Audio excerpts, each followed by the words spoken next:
When people work in professions that deal closely with death, they inevitably encounter a few mystical stories, ones that they simply cannot explain logically. These are educated, analytical, logical people with sound judgment. Yet, even they experience events that can only be described as mystical. Here is the first story. My friend worked in the police. While on duty, a call came through the dispatch about loud music, yelling, and the sounds of a fight in one of the apartments. The patrol arrived at the scene. The door was opened by the occupants, drug addicts in a highly unstable state. The apartment was in complete chaos, dirty and foul-smelling. The officers began filling out paperwork, turned off the music, and a grave silence fell. You could only hear the pen scratching on paper. Suddenly, my friend heard the faint cry of a baby in the distance. At first, he didn't think much of it. Maybe a child in another apartment had woken up. After all, modern apartments have poor sound insulation, and often you can hear a neighbor sneeze through the wall. A little later, he heard the crying again. It didn't stop. If there was a child crying somewhere, the parents would have already soothed them. He listened closely and said to his partner, "Why is the baby crying for so long?" His colleague heard nothing and said he didn't hear anything. My friend could hear the crying clearly now and couldn't resist investigating where it was coming from. Walking through the apartment, he realized the sound was coming from the balcony. He checked the balcony but found no child, but the crying continued. He decided to conduct a thorough search of the apartment. Opening a closet, he found a strange bundle. Unwrapping it, he discovered the body of a newborn. It turned out that the apartment owner had given birth at home. After the birth, the roommates had drowned the baby and continued partying. They had temporarily stored the body in the closet before disposing of it. My friend had never believed in anything mystical, but after that night, he changed his mind. That's how the soul of the murdered baby made itself known. Of course, all of this could be explained by intuition, experience, and professional instinct, but sometimes, when arriving at a crime scene, it feels as if something or someone is guiding you, and you sense that things are not as simple as they first appear. There was a call for a hanging. All the paperwork was done. They were just waiting for the coroner to arrive. The police were preparing to leave when an experienced detective asked the mother of the deceased, who had discovered her son hanging, "Where's his wife and child?" The mother replied, "The child is with Grandma. I don't know where his wife is, probably away on a work trip." After hearing this, the detective felt something unsettling keeping him there. He walked around the apartment and felt a strong pull toward the kitchen. When he entered, it felt as if someone was breathing on the back of his neck. Leaving the kitchen, he felt normal again. Entering a second time, he felt the presence again. His eyes fell on the oven. Though it hadn't seemed recently used, he opened it, and there were a baked liver and heart. In the fridge was the wife's head. The remaining body parts were later found in the shed. Intuition or mysticism? Here's another story. My friend is a forensic investigator. She told me about a call where a man had hanged himself. She arrived, worked, and photographed the body. Suddenly, a strange young man, either a nosy neighbor or someone curious, approached and said, "Take my photo, please." She told him, "Go away, don't disturb me." She finished her work and left. That evening, she went to another call and saw the same young man's body. She'd photographed him. Terrifying. My friend's aunt is a seasoned judge, a serious woman. She often told us during family gatherings that in their courthouse, employees sometimes hear courtroom proceedings even when no one is there. They've grown used to it. Sometimes they also hear crying in the hallways, voices, footsteps. Not only law enforcement personnel encounter mystical events in their work, medical staff do as well. When I worked in the ICU, I often heard shuffling footsteps past the nurses' station at night. When I went to check, there was no one there. All the patients were in their beds. It felt eerie. My sister is also a medical professional, with 35 years of experience in various hospitals. She said the scariest place isn't the morgue, hospice, or oncology ward. It's the pediatric ICU. She often heard children's footsteps running through the hallways at night. You can never get used to the death of children. One night, a little boy passed away whose parents were heavy drinkers. Now his spirit is seen by my sister and her colleagues, heard in cries, laughter, and the patter of running little feet. My sister burned out and left the profession. She recently met a former colleague from the pediatric ICU and said that the boy's soul still roams the ward. Seeing children suffer raises questions. Why do little ones endure illness or incurable disease? Why do some children get parents who are abusive, neglectful, or addicted, parents who may harm or even kill them? Some believe that children's souls choose their parents. According to this theory, an old soul, experienced, suffering, and wise, chooses a short, painful life to complete its current earthly cycle quickly. What do you think of that theory? Here's a story about a child calling out to their parents. A family was driving to the beach past sunflower fields when the wife asked her husband to pull over so she could use the restroom. She walked into the brush and found a tiny baby wrapped in rags, alive but very weak. Naturally, they took the baby with them and drove to the hospital.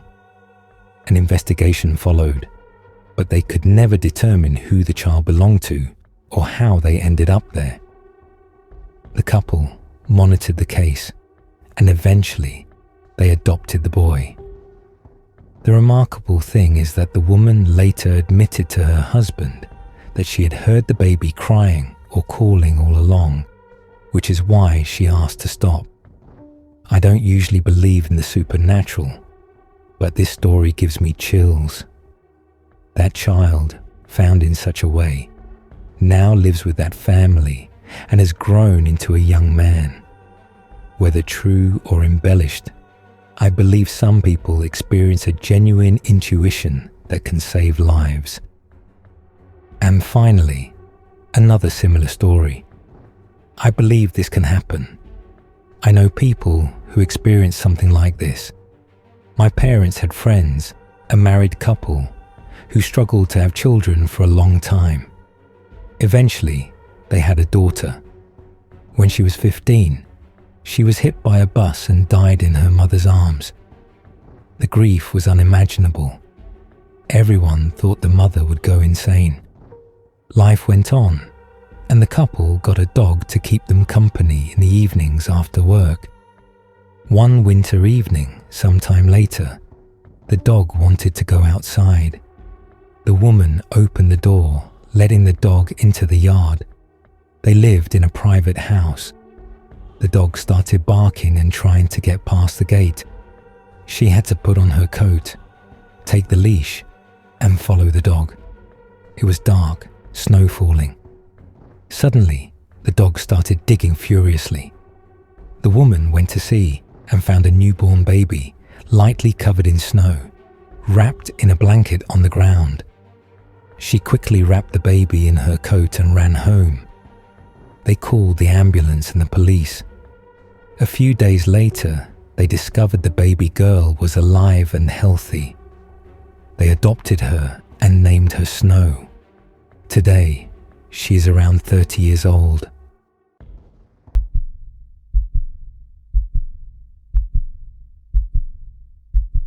I'm a doctor with many years of experience, and I can say this with absolute certainty. People who work in medicine, especially those who spend years working in intensive care, almost never claim that the other world does not exist. It does, and I have no doubt about it. This is one of the stories I experienced myself. I worked for 5 years in the ICU of a large hospital in the United States. After that, I couldn't take it anymore. My co-workers used to tell stories that sounded impossible, but they were real, and some of them happened to me.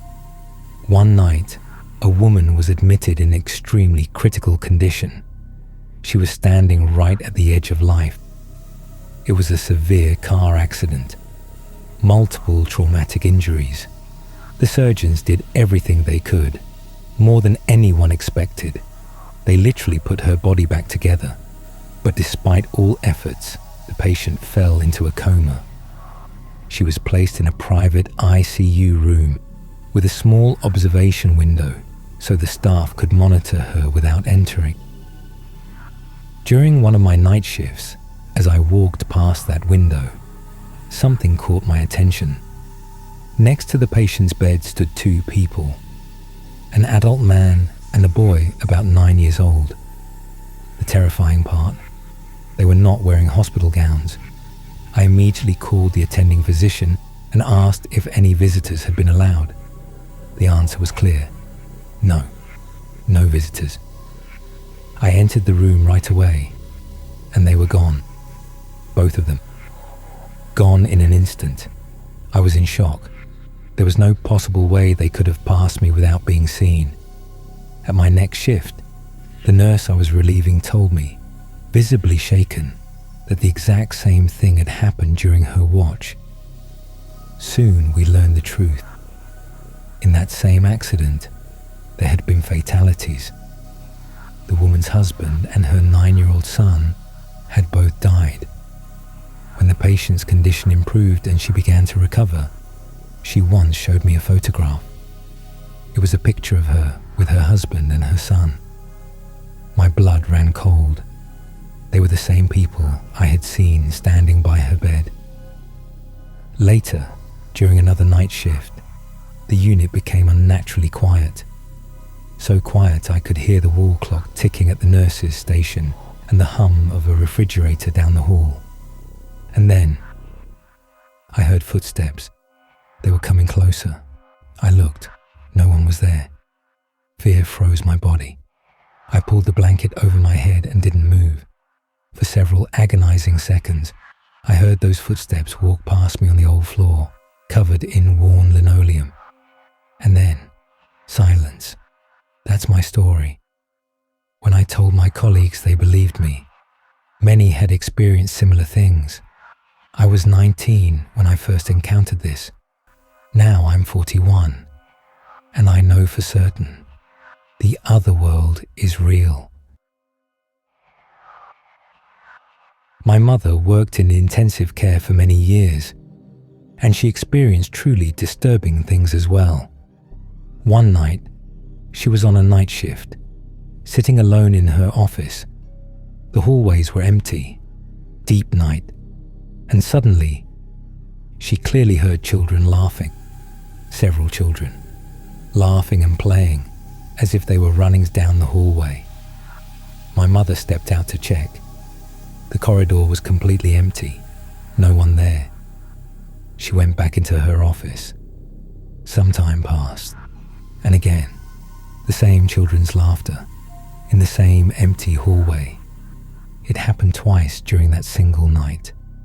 There was also an old patient room in their unit, later converted into a break room for the medical staff, and strange things constantly happened there. My mother said, sometimes you walk in, and suddenly you see an old man sitting on the bed. He just sits there, silent, watching, and then, in the next moment, he vanishes. as if he was never there. The experienced staff had long grown used to it. They stayed calm. But new employees, not always. Some young nurses quit their jobs after just one night shift. I worked as a nurse in a hospital ward, taking electrocardiograms. I was 20 at the time. Back then, I hadn't even thought much about religion or the supernatural. One day, I went into a room to take the ECG of a bedridden patient.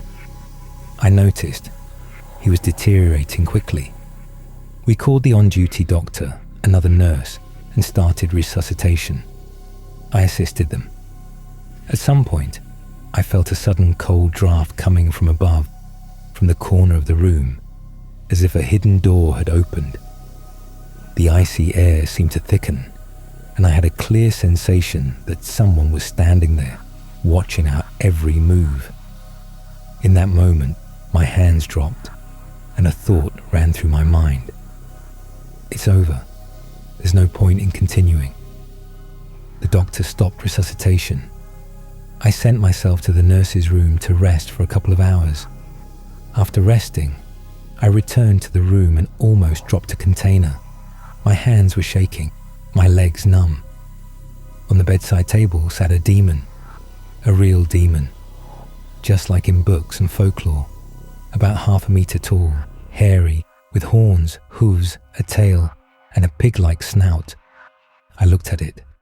It stared at me with red eyes, sitting about 5 feet away on the table. My eyes widened, a scream of terror stuck in my throat. Saying I was scared would be an understatement. I squeezed my eyes shut, said, "Be gone, evil spirit." Opened my eyes. It was gone. I went to get the orderly. This happened in the late 1990s, around 2000. I turned around and said, "Thank you." After that, the light returned to its usual dim state. By the way, later, we were told that the supervisors scolded the orderlies for leaving bodies on stretchers next to the morgue instead of bringing them inside.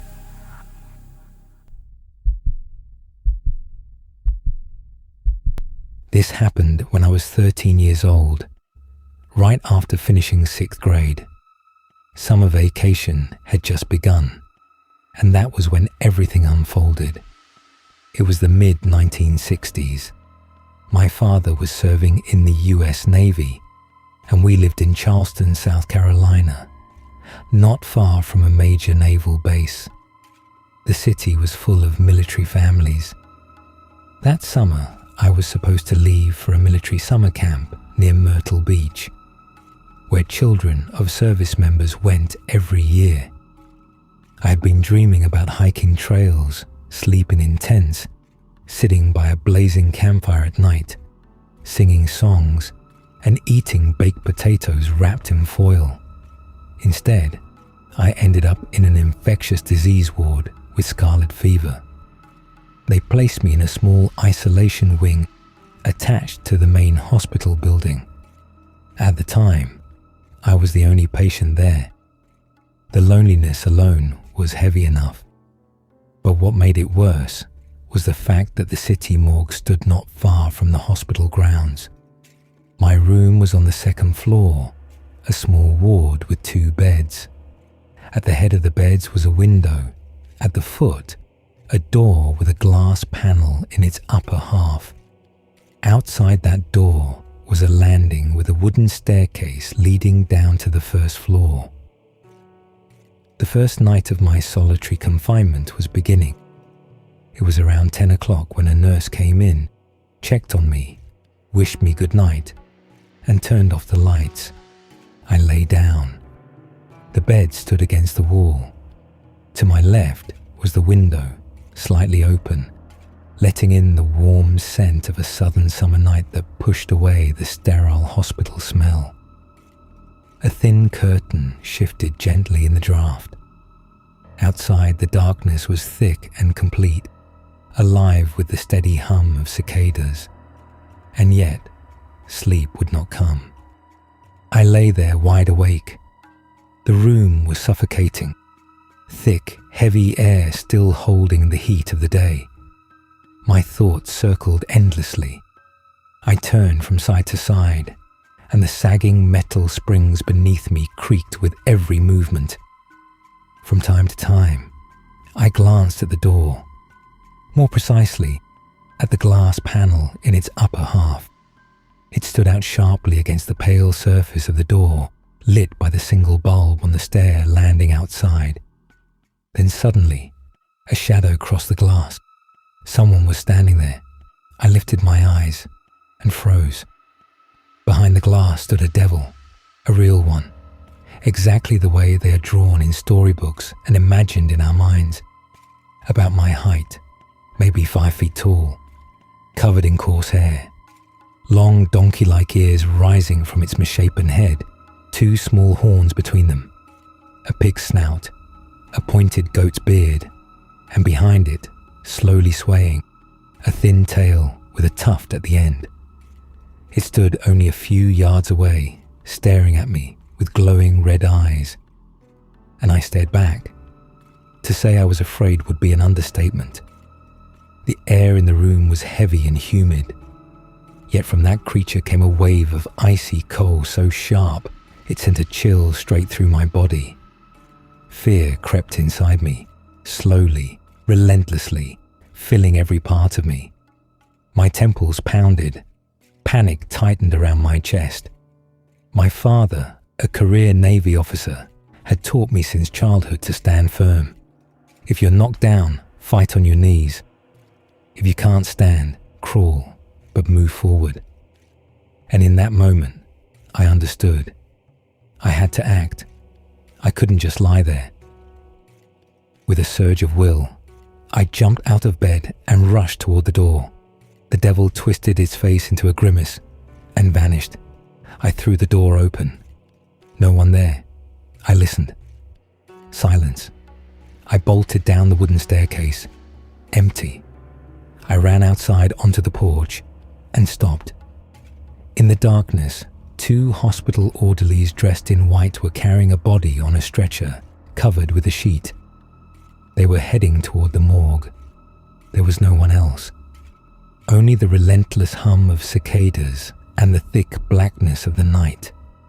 My legs felt weak, and I sank down onto the porch step. I sat there for a while until the orderlies returned from the morgue. One of them looked at me and said, "Kid, get back to your room." I went back to my room. Sleep was out of the question. I dragged the second bed against the door like a barricade. I covered the glass panel with a blanket from the empty bed, and I sat there until morning, until a young nurse arrived with a thermometer. She couldn't get the door open at first and was clearly annoyed when she finally stepped inside, asking why I had turned the room upside down. I didn't tell her anything. I decided there was no point. She was young. She wouldn't understand. She might laugh and think I had imagined the whole thing. And a reputation like that can stick to you for a long time.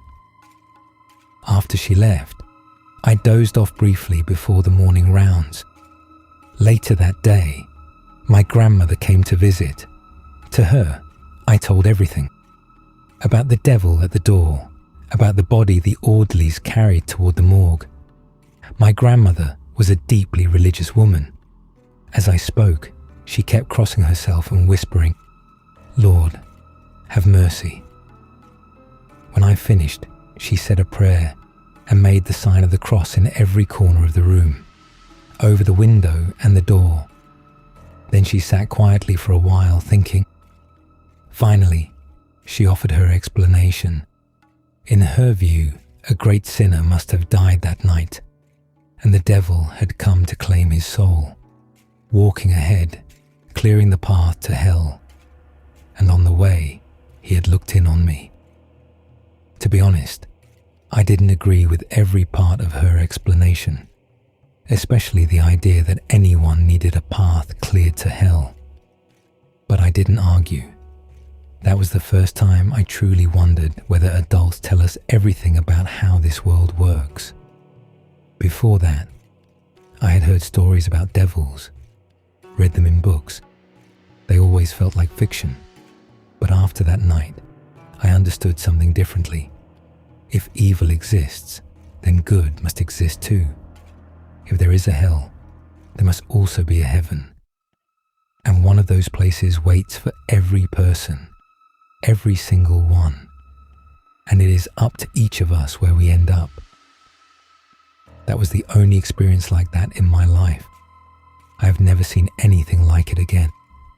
Though life has placed me in many strange situations since then, and more than once, death seemed to come very close.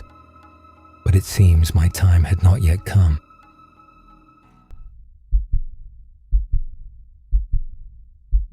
I am more than certain that morgues are places where unexplained events happen from time to time. I believe they are threshold zones, the final harbours for the soul before its longest journey. And the silence inside them is special, dense, heavy, like thick syrup. What happened in one morgue several years ago, I learned from a good acquaintance of mine. In the late 1990s, he worked for several years as a night security guard in one of the buildings of a large city hospital. He was a man both physically and mentally strong, a former military serviceman with eyes trained to assess reality, not to fantasize. His world was divided into only two categories: fact and not a fact. One night, according to his schedule, he reported for a night shift. It was late autumn. Outside the windows, a cold, persistent rain poured down. After the last patients had left the outpatient clinic, which was part of a larger hospital complex, some of the buildings connected by enclosed hallways, he remained at his post on the first floor. It was already very late, well past midnight. A particular kind of hospital silence settled in, hollow and echoing, broken only by the distant creak of an elevator or the footsteps of a nurse on duty. The air smelled of medications, old linoleum, and disinfectant. The shift went calmly until the moment he saw a young nurse running toward him down the corridor. She was rushing as if driven by the wind, her white coat fluttering behind her like a banner of panic. From her appearance alone, it was clear that something had badly shaken her. Her face was pale as plaster, her eyes wide and terrified. She ran up to the security desk, grabbed onto it, gasping for air like a fish thrown onto shore. She tried to speak, but no coherent words came out. Naturally, to bring her back to her senses, the guard handed her a glass of water. After she finally caught her breath, the nurse managed to explain, haltingly, what had happened. According to her, she had just been in the neighboring building where the morgue was located. She had gone there to check some entries in a logbook, and that was when something strange occurred. She heard incomprehensible, frightening sounds, as if someone were walking around inside, knocking, moving objects, furniture. Not just knocking, but like heavy drawers being dragged across the floor, she whispered, her voice trembling. Metal ones, dull, and creaking, like awkward hospital gurneys. Even though no one should have been there, all morgue staff had already gone home, turning in their keys to the attending physician. Logically assuming that an intruder might have entered the morgue, the guard decided to investigate personally. He considered the possibilities: a homeless person seeking shelter, or a thief hoping to steal something. Anything else didn't even occur to him. His worldview filtered it out. Taking the nurse's keyring, he headed into the single-story morgue building. The rain had stopped, but the damp cold hung in the air like a heavy blanket.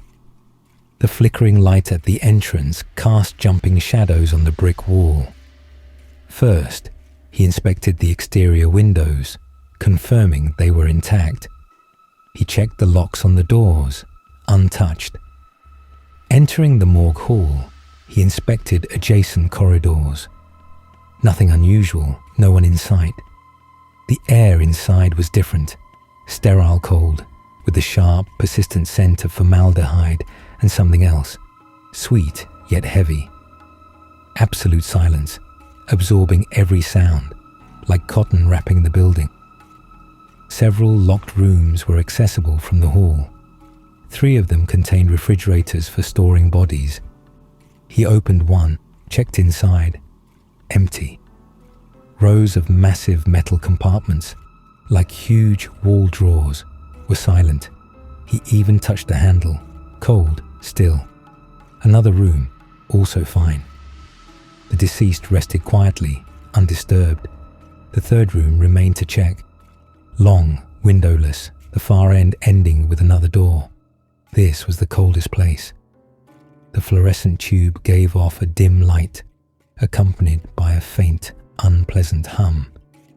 Walls painted a dull green, echoing the Soviet-era institutional feel. Walking along the length of the room, he approached the door, checking the seal. Locked. Wax seal unbroken. The official emblem of the institution intact. No outsiders, at least no living ones, were in the morgue. He smiled to himself, remembering the terrified face of the nurse. Probably exhausted after a day's work, she imagined something. Or fatigue played tricks, typical for medical staff. All your ghosts, he thought, smiling at the image of the panicked nurse. Absolute silence, literally. He prepared to leave, imagining calmly reporting to the attending physician that everything was fine. And then, as he locked the door, something banged loudly from the other side, as if someone had rammed it with full force. The impact was inhumanly strong, deep, like a sledgehammer hitting an iron block. The heavy door shook in its frame, the sound echoing down the tiled corridor. At first, the guard didn't understand. Then another bang, as if someone or something tried to tear the door from its hinges and lock. Not one hit now, but a furious, wild, illogical barrage. The door creaked at the seams. The metal lock clanged feverishly. Reflexively, the guard pushed against the door. Luckily, the key was halfway turned and held. With great effort, he turned the key. At the last moment, before the bolt clicked into place with a triumphant sound, he sensed, the pressure from the other side.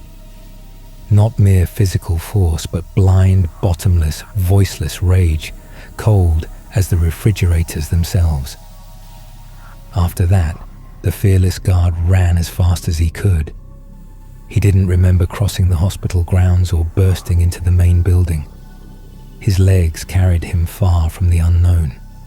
His heart pounded like a caged bird, ears ringing with the thunderous noise, mixed with his own ragged breathing. He only regained composure once inside the on-duty physician's office. He tried to describe what happened in the morgue, so terrifying and inexplicable that even a grown, strong man was scared like a little boy. He spoke haltingly, his large hands still trembling. The doctors exchanged glances, poured him strong tea, and tried to calm him. "It happens," said an older surgeon, lighting a cigarette. In the old building, where the morgue was previously, there was a permanent resident, as we called it. Nobody saw it, but everyone heard.